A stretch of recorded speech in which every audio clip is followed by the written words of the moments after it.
Halo Bre, gimana kabarnya kalian semua hari ini? Semoga dalam keadaan sehat selalu ya. Buat jadi miliarder, kita harus cukup pintar ya Bre.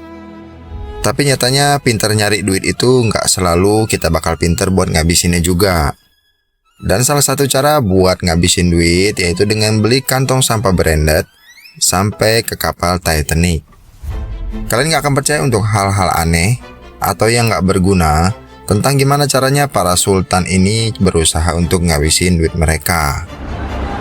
Yo. Yang pertama kita ada ambulans. Ternyata taksi ambulans itu beneran ada ya Bre. Polisi di Moskow pernah secara kebetulan menyetop ambulans yang dianggap terlalu ugal-ugalan. Nah lalu setelah diperiksa mereka kaget karena isinya bukanlah peralatan medis apalagi orang sakit. Ternyata ambulans itu isinya mewah. Dan setelah diselidiki, ternyata itu adalah taksi yang berbentuk ambulans. Interior yang udah dimodif mirip kayak limosin, lengkap dengan sirine, dan dibuat khusus untuk jadi taksi para pengusaha di sana.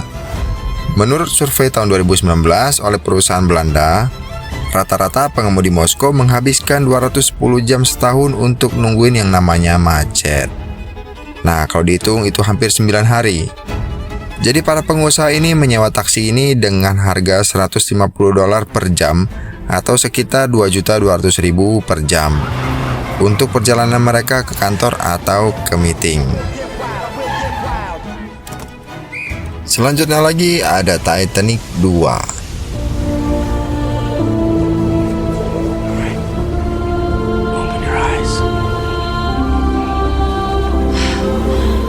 Buat yang namanya sultan, bayar tiket untuk kapal pesiar mewah itu masih bisa dimengerti ya. Tapi ngabisin $500 juta untuk ngebangun replika kapal yang udah tenggelam, gimana menurut kalian? Ya, seorang Cliff Palmer, seorang miliarder, pengusaha sekaligus politisi di Australia. Nah, saat ini sedang menghabiskan jutaan dolar untuk replika dari Titanic. Dia memberi nama kapalnya ini dengan Titanic 2. Rencananya setelah kapal ini selesai dibangun, dia bermaksud untuk berlayar dari Southampton ke New York. Sama persis dengan rute yang diambil oleh Titanic yang asli. Dengan tujuan untuk menangkap nuansa autentik dari kapal asli yang ada di tahun 1912. Rencananya Titanic 2 ini nggak akan memiliki akses internet. Tapi setiap kamar akan memiliki tempat tidur susun dan wastafel. Ya sedikit berbeda dari Titanic yang asli. Tapi kapal itu udah punya peralatan keselamatan yang modern, termasuk sekoci yang cukup untuk menampung 2.400 orang. Jadi semoga Titanic 2 ini nggak tenggelam lagi seperti pendahulunya ya. Berikutnya ada kantong sampah.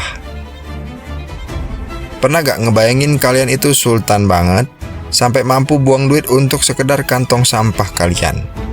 Nah, seorang artis Kim Kardashian pernah bikin heboh dengan posting foto tempat sampah yang di label LV. Ya, mungkin itu cuma chat aja ya, alias nggak resmi.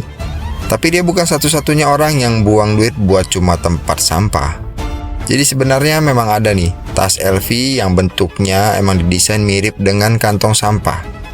Dan tas ini emang resmi dijual oleh Louis Vuitton. Yang harganya itu sekitar $1.960 atau sekitar 29 juta rupiah. Dan hebatnya lagi, tas ini terjual habis di Amerika. Jadi kadang memang buat para sultan, kantong sampah aja udah bisa dibuat untuk kaya. WC emas. Seorang raja perhiasan di Hong Kong, Lam Sai Wing, mendapat Guinness World Record dengan membangun kamar mandi termahal di dunia. Biaya proyek yang nggak biasa ini memakan dana sampai $3,5 juta atau sekitar 52 miliar rupiah. Dengan bahan baku 380 kg emas 24 karat dan 6.200 batu permata. Hari ini wisatawan dapat mengunjungi kamar mandi yang dipajang di toko Sai Wing Hong Kong. Tapi biar kalian mules kayak gimana nih, toilet ini nggak bisa digunakan ya, cuman untuk pajangan. Dan WC ini juga bukan satu-satunya cara untuk menambah kemewahan di kamar mandi kalian ya. Perusahaan Australia Toilet Peppermint pernah membuat produk yang nggak biasa. Satu gulungan kertas toilet emas 22 karat dan dijual seharga 1,3 juta dolar.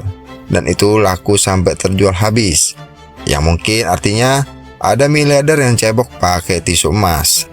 Dan kegilaan kita belum berhenti sampai di sini. Kalau tisunya dari emas, artinya tabungannya juga harus dari emas. Dan buat kalian yang kalau mau tabungan kalian jadi emas, cukup bayar 425 dolar atau 6 juta rupiah untuk pil emas ini. Pil ini dibuat dari emas 24 karat ya bre. Kapsul dengan panjang 2 cm ini diciptakan oleh seniman Tobias Wong. Dan seniman ini mengklaim kalau pil ini bisa bikin isi perut kalian dan tabungan kalian menjadi emas. Yang selanjutnya lagi kita ada vampir. Kalau yang kali ini agak mirip di film-film ya bre. Tapi baru kita tahu ternyata vampir itu emang beneran tajir. Ya tapi tajir dalam artian teknologi. Jadi para sultan ini bersedia untuk ngeluarin duit demi prosedur distopian yang disebut dengan transfusi darah muda, yaitu dengan mengisi darah dari manusia yang usianya muda mulai dari 16 sampai maksimal 25 tahun. Yang untungnya darah muda ini dipanen dengan cara sukarela alias gratis. Cara ini diduga dapat meningkatkan kemampuan regeneratif dan fungsi umum dari sel tubuh orang yang lebih tua. Sebuah startup yang berbasis di Amerika bernama Ambrosia menciptakan ide ini dan menawarkan transfusi darah dengan harga 8.000 dolar per kantong.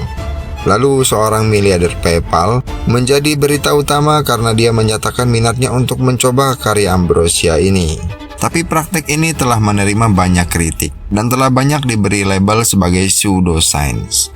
Administrasi makanan dan obat-obatan di Amerika mengeluarkan peringatan tentang praktek transfusi ini dan diklaim bahwa mereka tidak memiliki manfaat ilmiah yang terbukti. Mereka juga menunjukkan bahwa prosedur tersebut dapat berisiko menyebarkan penyakit yang ditularkan melalui darah.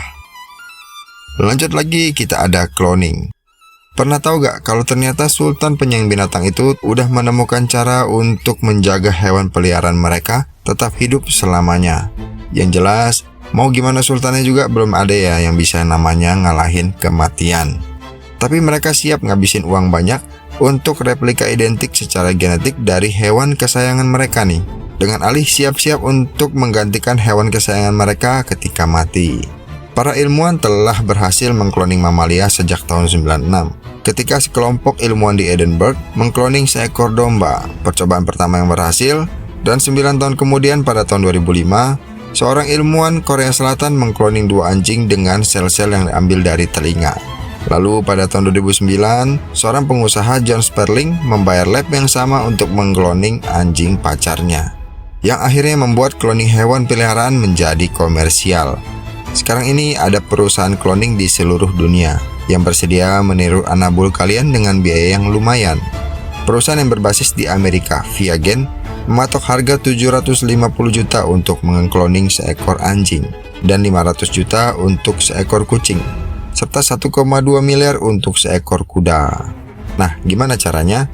Jadi para ilmuwan akan mengambil sel dari hewan peliharaan kalian, dan mereka akan ngambil sel telur yang tidak dibuahi dari hewan lain yang spesiesnya sama. Lalu DNA dari hewan kesayangan kalian akan disuntik ke dalam sel telur tersebut, dan menggunakan sedikit tegangan listrik untuk menggabungkan sel telur dan DNA bersama-sama. Telur kemudian ditanamkan ke induk yang membawa dan melahirkan klon. Proses ini telah terbukti sukses dan terkenal. Aktris Barbara Streisand telah mengungkapkan bahwa 2 dari 3 anjingnya adalah hasil dari cloning.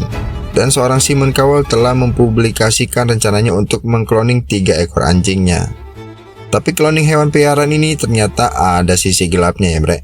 Karena DNA yang akan dikloning itu sebenarnya adalah hewan yang sudah dewasa, yang artinya hasil cloning itu akan lahir dengan membawa DNA yang sudah dewasa. Di samping itu ada fakta yang menyebutkan bahwa untuk percobaan cloning mereka, ilmuwan dari Korea Selatan ini harus menanamkan lebih dari 1000 embrio ke dalam 123 ekor anjing, yang artinya banyak percobaan yang mengalami kegagalan. Jadi barang paling mahal apa yang pernah kalian beli? Atau kalian suka yang mana? Mungkin ada yang mau pupnya jadi emas, atau mungkin ada yang pengen kantong sampah branded buat kondangan.